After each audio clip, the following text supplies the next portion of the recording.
So Kaiweets sent in their latest electric screwdriver for us to look at. This is the ES21.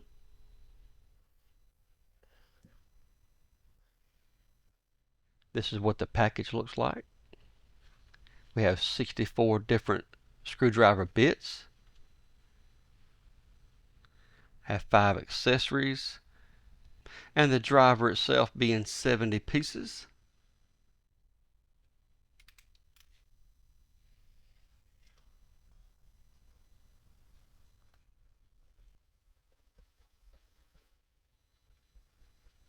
Here's our USB charging cable. I love magnetizer and demagnetizer tool. Here's the screwdriver kit itself, and that's everything in the box. So here we have the user's manual, as well as a little magnetic mat. You can barely tell it's magnetic with this lower grade stainless, but if we grab some steel, and there we go. Does slide, but it does hold on to it, so takes up little room, but will keep your screws in place. Some viewers might find that handy. We get into the kit itself. The very first thing that surprised me is none of the bits are mixed up or out of place at all, and you did see how it was shipped, but basically no packaging whatsoever, so that in itself is a really good sign to me. They do stay in place very well, not to have any physical catch. It just seems to be magnetic.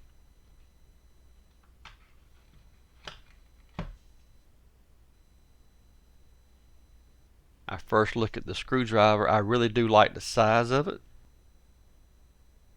The extruded aluminum feels very good. And we are USB-C, so that's awesome.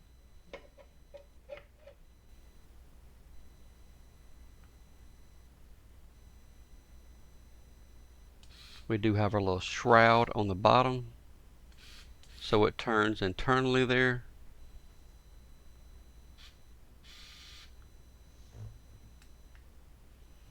A quick press for the light.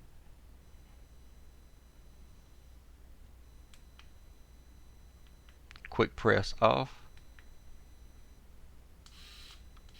We have a speed or torque indicator here on the display. This kit also comes with the little tweezers, and let's just spend a brief period of time here looking at these tweezers. A lot of these tweezers, even though they're just cheaper tweezers, I have found that they put some really decent tweezers in these kits. So zooming in here, we see that the tips come together quite well, and I'll see if I can find something here to test with. And the plastic bag it comes with is good enough. It definitely grabs that thin film well enough to pull it. So it is indeed a little added bonus. We'll just put these back for now and keep looking at the screwdriver. Let's look at how easy the bits are to get out. Even with my fat fingers, I can pull them out pretty easy.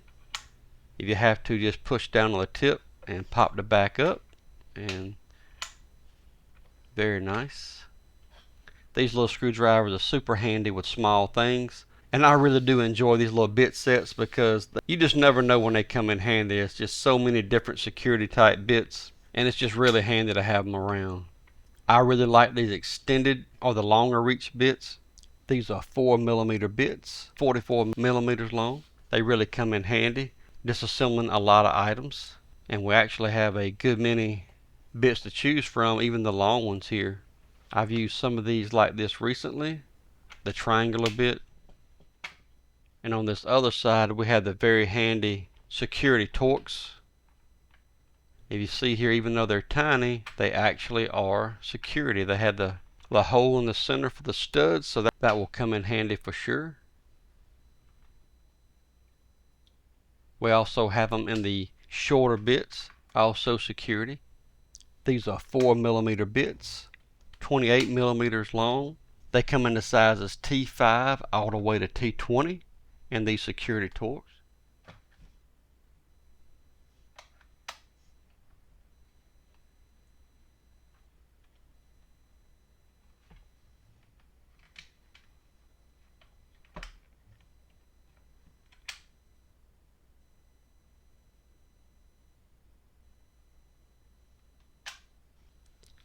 We even see a straight 4mm hex there. That's the biggest hex we have. And I should have mentioned, under the tweezers we also have like a little pry tool, a spudger.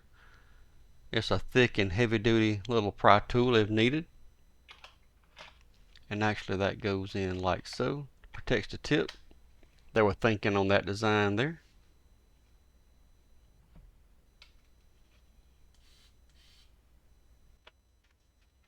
Let's briefly go over the user's manual. You can pause this at any given time here if you would like to do so. It shows us our short press for our LED light, the 2-second or long press for the torque or speed settings, and then we have this side. So USB-C, I already have a cable here. I'm just going to plug it up and we'll let this charge up. Even though it's showing really close to fully charged, we'll let it charge up just a little bit more and we'll do some testing with it. One thing to check here is, can you use the tool with it plugged up? And absolutely, forward reverse works. Do our settings. So that's pretty cool. Some things while it's charging it won't let you actually use it, but this one does. So that might be a good feature to know about as well.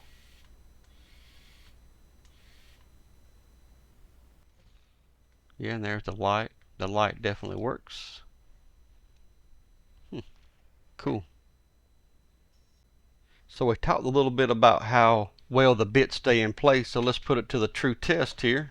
Let's shake it around. This will of course being outside of the case. And actually I didn't even put the screwdriver all the way in. Let's lock that back in place and see if the bits will stay in place if we turn it upside down. What if we throw it a little bit, flip it? Awesome. That one hit my pinky and slid out, but I think I actually caused that. But either way, not bad at all. This might just be the most convenient bit set that I have to go to, so it's definitely going to be a permanent fixture here on the bench. And I hope you can see that okay, but when you slide this back in the case, and the case is just like a push to lock, like so. If you look at that, they've even thought ahead enough that you can charge this while it's on the shelf or on your bench in the case and closed up. So how cool is that? And how quick can you get to your screwdriver? Yeah, I like that a lot. I feel like a lot of thought was put into this case design and the bit set. And when it comes to small items, this is definitely going to be my favorite. I don't think I showed the back here. It shows the model number. It does show some battery capacity information here. 350 milliamp hours. So we'll look at that a little bit later. We'll verify that. And we'll come back when it's fully charged. Back now I have this little small HDMI splitter. So let's take our screwdriver and let's get a number 1 Phillips bit.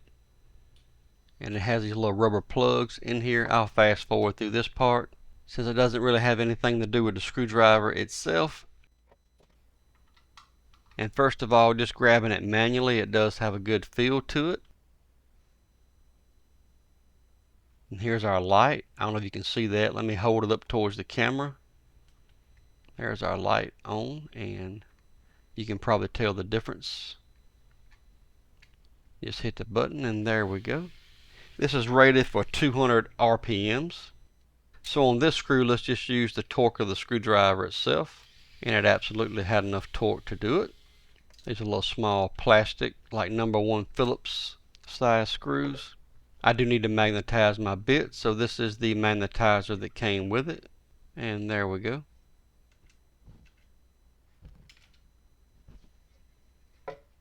See, we got one more screw here.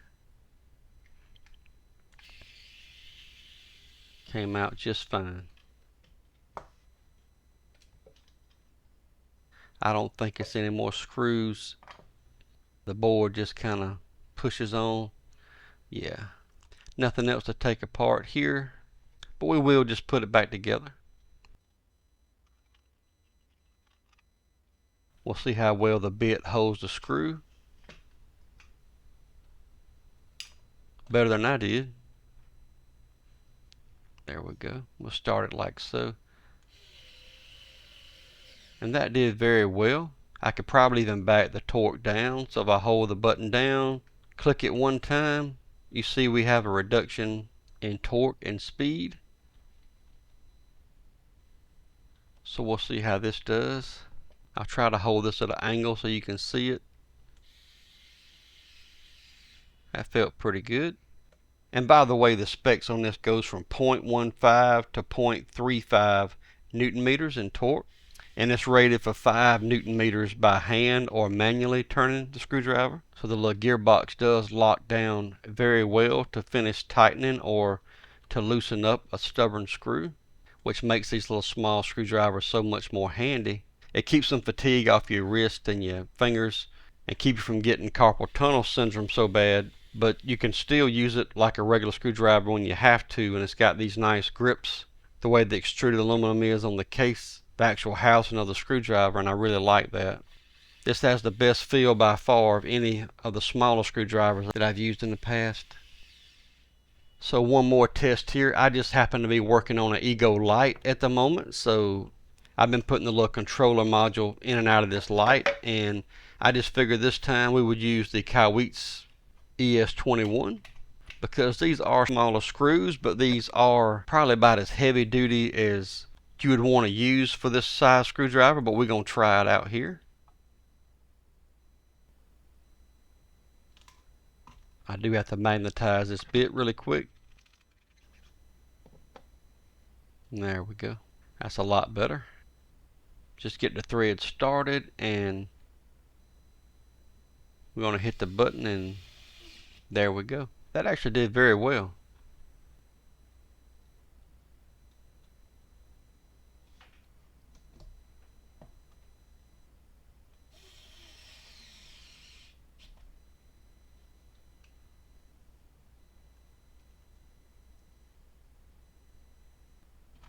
On this one, I'll actually tilt the light so you can see it. Not the most comfortable way to drive it, but just so you can see it there. And we'll do this one similar. Hard to put pressure down, but I'm going to turn it up so you can see it.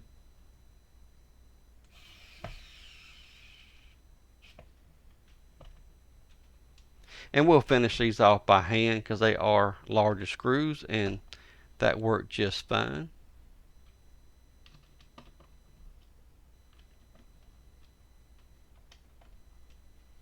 So absolutely a handy little screwdriver and bit set to have around. At a price point of about $39, it definitely seems to be well worth it. After a quick review of the screwdriver, let's at least take it apart and just look inside of it.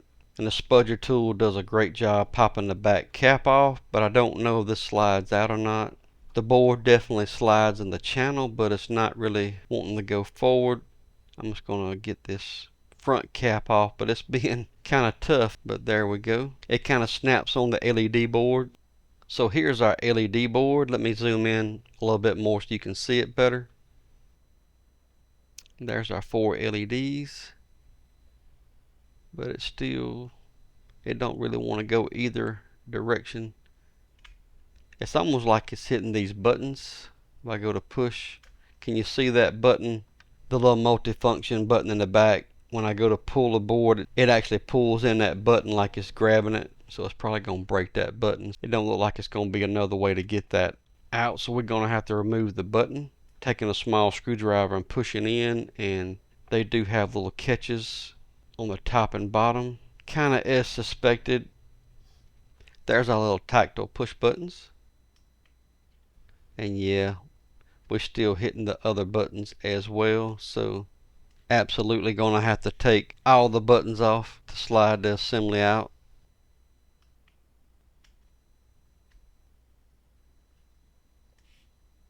Just want to be careful and not break the little latch or the tab. I guess I should show that on camera. That's the little tab that goes down and keeps it in place. Just trying to bend that, like spring it down enough to pop out like so.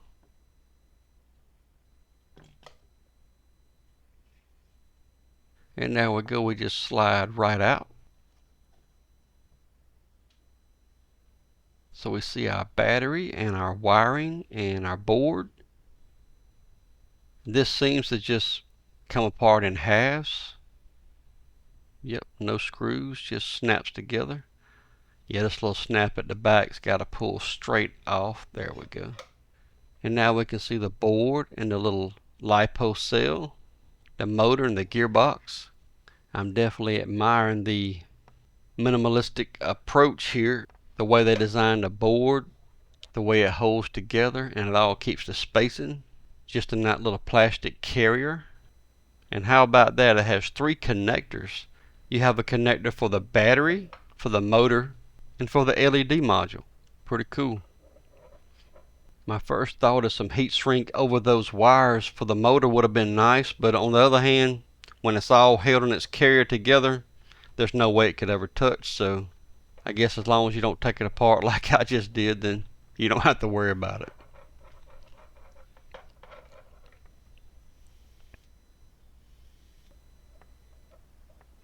The little gearbox is impressive to give that little tiny motor that much power and torque. And it's a heavy little rascal. You might can hear it here. It's got a little weight to it. Must be all metal gears. That's awesome. I'm going to bring over the microscope so we can take a closer look at the board. So there's our light board with our 4 LEDs. The close-up of our little DC motor. Starting to see the board. Yeah, we can make out some of the chips here. I think some of these are going to be unmarked. The mystery chip looks like a PIC micro type controller or some clone of it.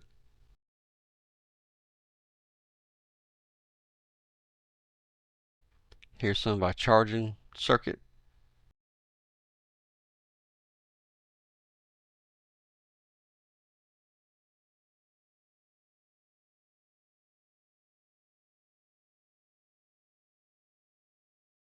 Our USB-C port. Close-up of our battery connector. A close-up of the battery itself, which is absolutely stated to be a 350 milliamp hour 5C rated cell. And there's our other 2 connectors. Awesome. So let's put it back together. We have these little line-up marks here on the gearbox that the plastic carrier snaps onto or fits onto. The battery just naturally fits in the cradle, and if you can see that, the board has these cutouts or keys where it locks it in place and it can't slide back and forth.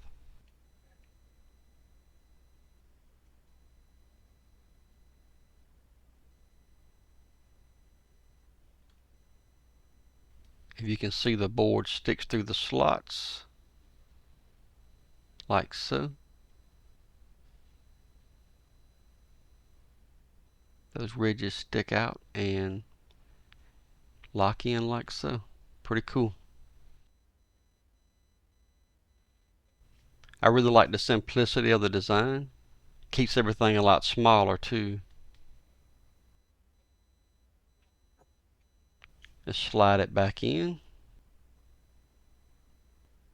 We'll put the front cap back on over the LEDs. Just snaps in place. And then the back cover's got to go over the USB-C port. So I just want to make sure that the edge doesn't catch that USB port, because I don't want to push down on the port. That popped in real nice. I want to be careful with these little buttons and just barely push them in enough to get inside and be captured. Very simple design, but it works very well. So I want to thank Kaiweets for sending this ES21 screwdriver in today for us to look at. It was a lot of fun looking into it, and you're definitely going to see it around more being used on my workbench. So I hope you found the review and the look inside to be helpful. If you did, please like, share, and subscribe. I'm going to have a link to the screwdriver set down in the video description, and Kaiweets is going to give us a discount code that should go for like the next 30 days or so if you're interested, and I'll have that down in the description as well. I'll also have some other links of tools and things that I like to use on my workbench, and those links will be affiliate links and they help support the channel. So any of them you click on, I greatly appreciate it. So thanks so much for watching, and God bless.